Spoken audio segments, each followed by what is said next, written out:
Welcome to the EFS Modernization Project training video series. This video will cover the SR eligibility assignment process, which includes sending the SR funding notification, the Family Portal Eligibility Wizard, and assigning SR eligibility in the Coalition Portal. We'll start in the Coalition Services Portal. Enter your username and password and click Log On. So at this point, the family has submitted their SR application. It's in the Coalition Portal and it's ready for review. And from review, we'll be able to put them onto the SR waiting list. So in preparing for this video, I went ahead and clicked on this family's application and it set their status to Coalition Reviewing. So they're here in the Coalition Reviewing queue. I'm going to click on the SR application and it's going to display all the information that family submitted in their application. After completing your review, we want to change the application status to active. When doing so, it requires that both child status be updated as well. So we're going to put both of these children onto the waiting list. You're going to put them into a waiting status. In order to do so, you have to put a priority, a billing group, and eligibility code in order for them to populate the SR waiting list. So we're just going to pick any random combination just to get them on the wait list.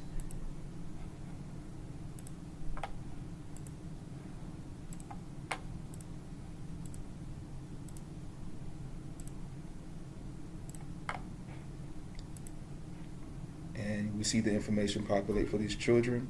Once we click the Save button, they will then display on the waiting list.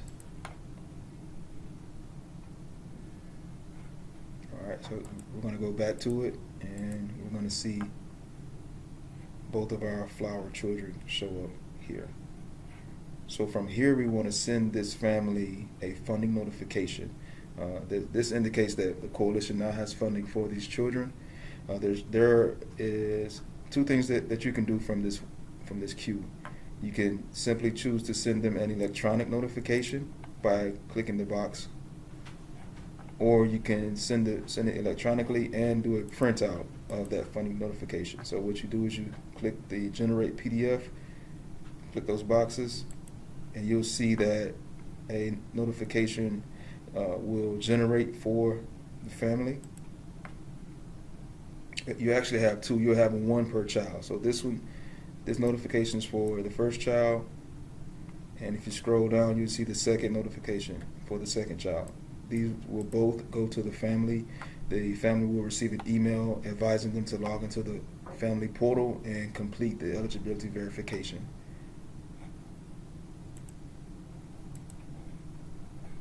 And as you'll see here back on the waiting list, those two children are now off the waiting list and they're going to be in a pending eligibility status. If you want to search for those children to see their records and see what's going on with their information, you can go to the SR Program tab, click on SR Eligibility, and go to the search. And from here, there are a number of things you can use to search for that child, but for the sake of testing, we're just going to search for the parent's last name, which is Flower. And we're going to see that there are two records. I'm going to scroll to the right. Now in the future, we're going to update this search results queue. And we're going to move both the child name and the parent name further over to the left to make it easier to see who you're looking for once you get here. But we see that our two children who were just on the waiting list are now in a pending update, pending eligibility status. This indicates that the family has been notified of funding and that they need to log in to their family portal account and fill out the information and submit it back to the coalition. Once the coalition has sent the family the funding notification, the family will need to log into their family portal account. So we're going to start there. Well, this is what it looks like as of now. We're making enhancements to this family portal display that's going to show each child in their own individual record with all their individual statuses. So if they're enrolled or if they're pending enrollment or if they're on the wait list, each child will have their own record that will show where they are in the enrollment process. But as for now, this is a testing site. We're using this look and this view just to get through testing for now. Once they see this Verify Eligibility button, this button will launch the eligibility wizard for the family to verify the information that they submitted in their SI application. So we're going to start that process. I'm going to click Verify Eligibility. So when the family starts, the Early Learning Coalition may have funding available to assist in paying for child care. We're going to start the process. The first step is to verify the household information. For the sake of testing, we're not going to change any of the information that the family submitted in their SI application. We're just going to confirm that everything that they said is correct, nothing has changed. So we're going to hit Next. And we're going to verify that the household address information is the same. We see here that there's a need for additional information, so we're going to click No. So the family is required to upload a document, so we're going to upload a test document. And that works. I'm going to save and continue on to the next screen. We're going to verify the children in the household. As we see here, there's a message that indicates additional information. Additional information is needed for each child, so we're going to have to click No. And for the coalition users, just so you all know, we're going to be making updates in future versions of this wizard that will make it easier to identify what's required and what's necessary for each child on each screen. But for now, we have to say No and hit the Edit button to add all the additional information that's required. So this child must have a proof of age and proof of citizenship. So we're going to attach our test document.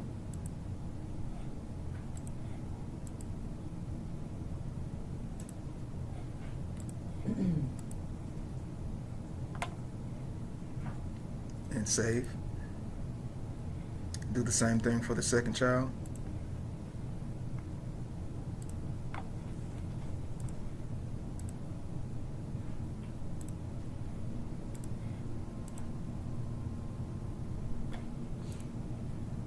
Alright, we're done with that part. Moving on to the next screen. Additional information is required for the parent. You want to say No, click the Edit button. We're going to say No to the disability question and upload proof of identity for the parent.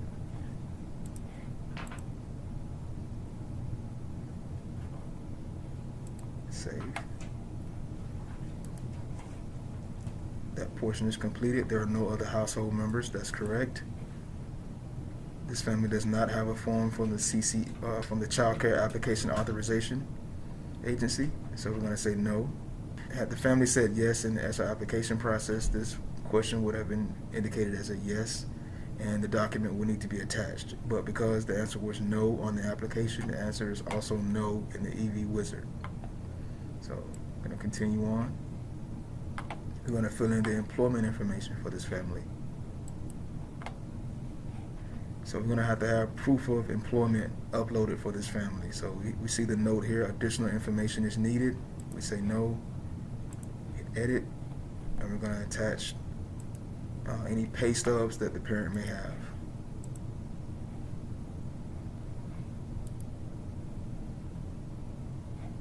And indicate the number of days worked per week, what days are worked. And that is it for this job.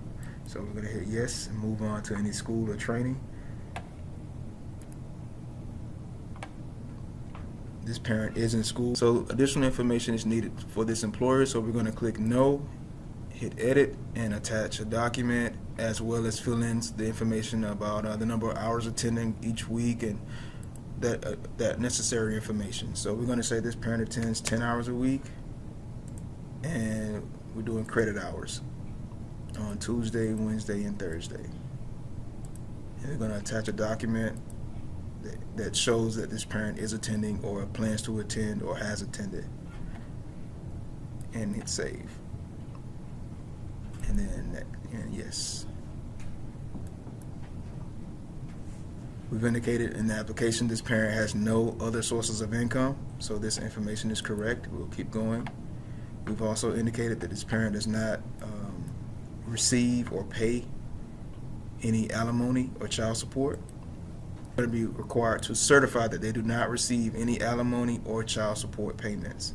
They're going to have to say yes. If they do receive either alimony or child support payments, they're going to have to go back and provide that information in the documentation for it. This next child provider information feature is new to the EV Wizard and enrollment process. We now allow families to search for and request enrollment with providers. These providers should have school readiness contracts with the coalition in which the parent is enrolled. If the family or the parent needs help locating a provider or getting additional provider information, they can go to this DCF Cares link to search for providers outside of the EFS Mod system. But once we get into the next screen, I'll show you how to search for providers that have enrolled in EFS Mod. So both children need to have a provider, at least one provider selected. In the event that the parent does not know which provider they want to send their child to, they can select I need help selecting a provider, and someone from the coalition will contact the parent to help them find a provider. But in the event that they do know where they want their child to attend, they can select the Add Provider selection button, do a search for the provider by name, address, city, zip code, or county. So in this particular case, for testing, we know who we want the child to attend, so we're just going to select it. And we see some general information for this provider. If the parent wants to call the provider to get more information, they can, but they can see the hours of operation, the type of provider, different things about it. There's a question here that asks, is the child currently attending, or no, the child is not currently attending. So in this case, we're going to say the child is already attending. They're attending under private pay. We'll just say that right now they're a private pay family. We're going to do the same thing for the second child.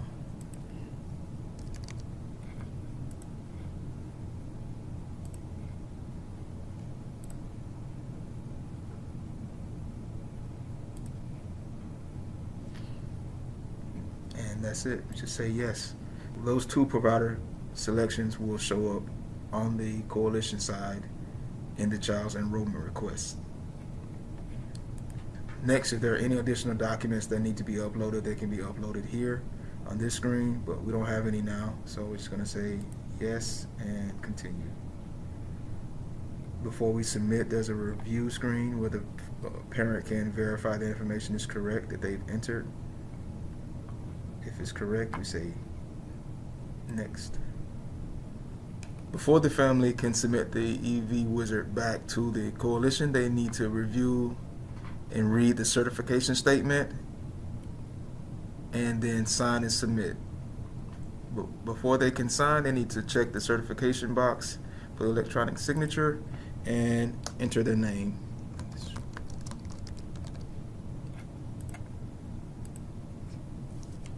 And that's it. The family has now submitted the eligibility verification wizard back to the coalition. So if you've heard me say the phrase EV wizard, I'm referring to the eligibility verification wizard. The families won't see the EV wizard printed anywhere on the family portal, but they will see this eligibility verification wizard. Turn back to the home screen.